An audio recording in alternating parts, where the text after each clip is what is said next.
আমরা সর্বপ্রথমে আলহামদুলিল্লাহ বলছি, আমরা শান্তিপূর্ণ আনন্দ মিছিল করছি, কিন্তু আমরা কোনো স্থাপনা আমরা দিতাম না ইনশাল্লাহ।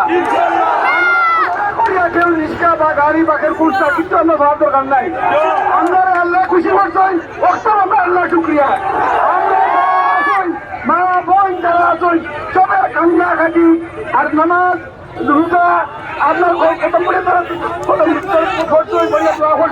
আল্লাহ আমরা কবুল করছে, কিন্তু আমরা আল্লাহ শুক্রিয়া আমরা